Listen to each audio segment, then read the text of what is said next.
Croeso i gwers 4. Marian dwi. Dwi'n byw yn Trelew. Dwi'n gweithio adre. Dwi'n iawn.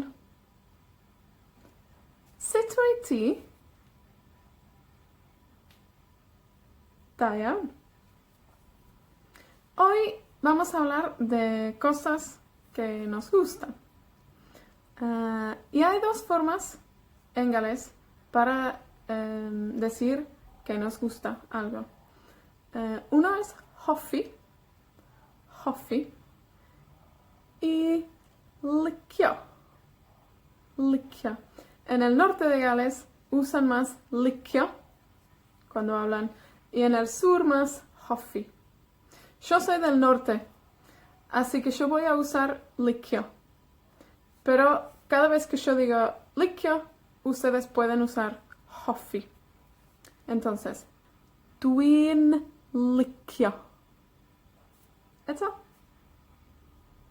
Dwi'n licio. Da iawn. Ok, tengo algunos objetos para hacer frases con licio. A ver. Te. Aquí. Te. Da iawn. Mate.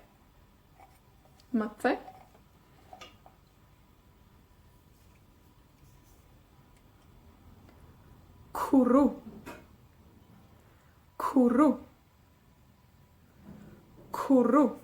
Aquí. Cwrw.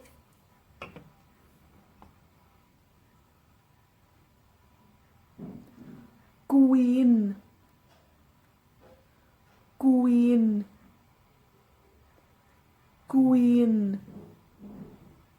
Aquí. Gwin.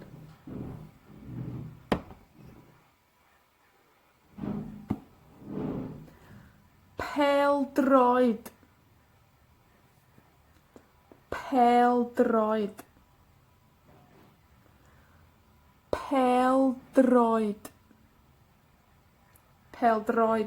Aquí. Pêl-droed. Pasta.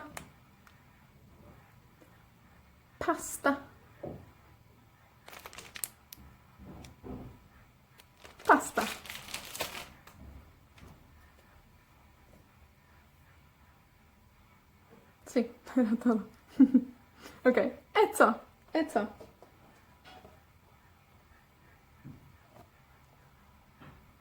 Te.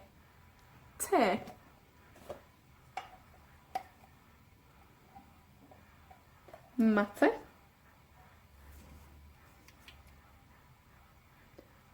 Cwrw.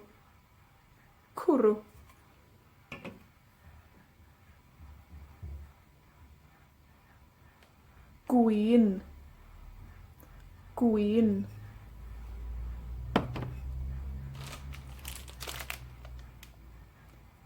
Pasta.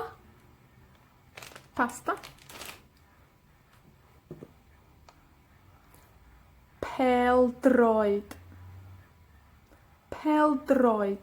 Eto. Pêl-droed. Da iawn. Ok.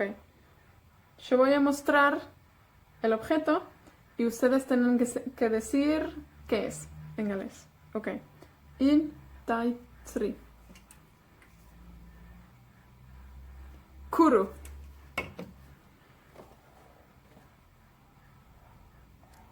Te.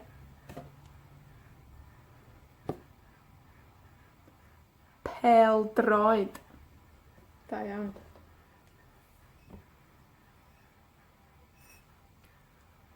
Gwin.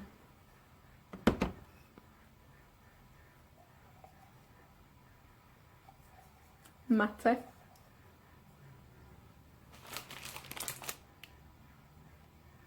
Pasta.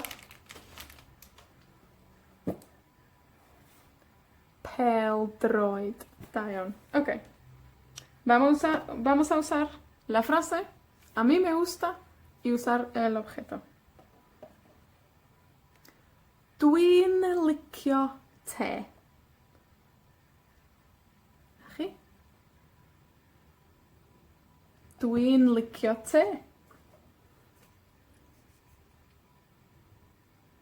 Dwi'n licio cwrw. Dwi'n licio cwrw.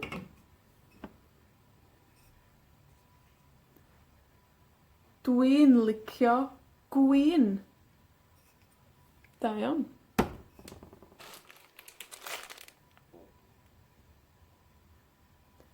Dwi'n licio pasta.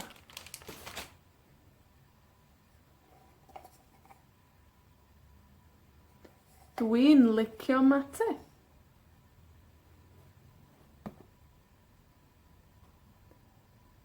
Dwi'n licio pêl-droed. Da iawn.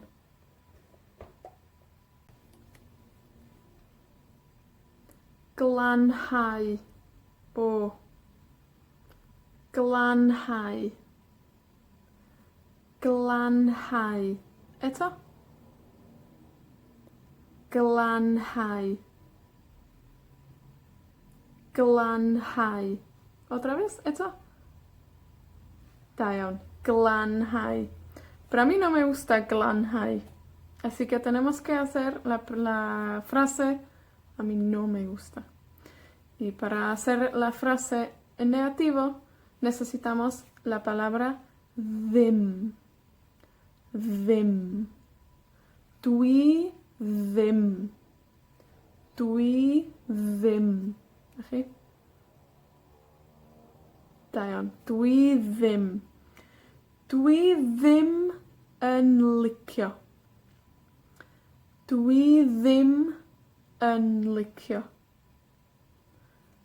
Dwi ddim yn licio glanhau. Cambiamos para hacer la pregunta. ¿A ti te gusta? ¿Cómo sería? Uitzi. Como ayer, uitzi. Pero ahora usamos licio. Uitzin licio. ¿Cómo era así? Ydw. Nac ydw. Ydw. Nac ydw. Ahora ustedes hacen la pregunta y yo respondo.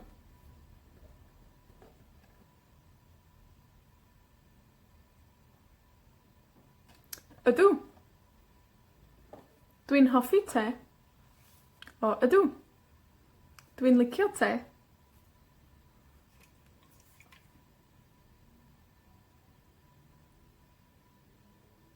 Wyt ti'n licio cwrw? Ydw. Dwi'n licio cwrw.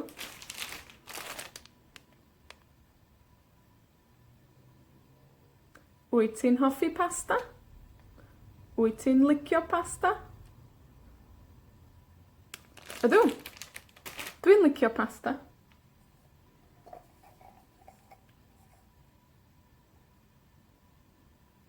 Wyt ti'n licio mate? Ydw. Dwi'n licio mate.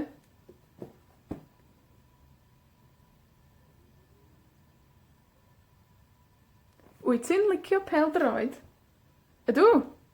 Dwi'n licio pêl-droed.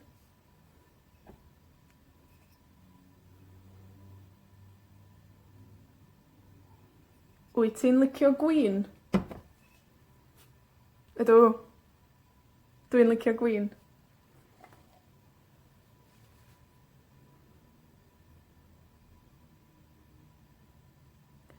Wyt ti'n licio glanhau? Nac ydw. Nac ydw. Dwi ddim yn licio glanhau. Podemos ahora usar ddim en frases que ya sabemos. Por ejemplo, si yo digo dwi'n gwylio dark, para cambiar esa frase a el negativo, dwi ddim yn gwylio dark. Dwi ddim yn gwylio darg. Gyrru. Dwi ddim yn gyrru. Dwi ddim yn gyrru yn trelew. Dwi'n gyrru, bengalis. Dwi ddim yn gyrru yn trelew. Darllen. Dwi ddim yn darllen. Gweithio. Negatifo. Dwi ddim yn gweithio. Dwi ddim yn gweithio adre. Da iawn. Vamos a añadir un número más al 5 que ya teníamos.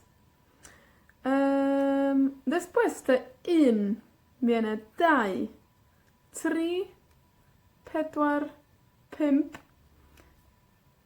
Y este es chwech. Chwech. Parece la J que tienen en español. Chwech. Chwech. Da iawn. Eto. Chwech. Da iawn. Tan y fory. Hwyl.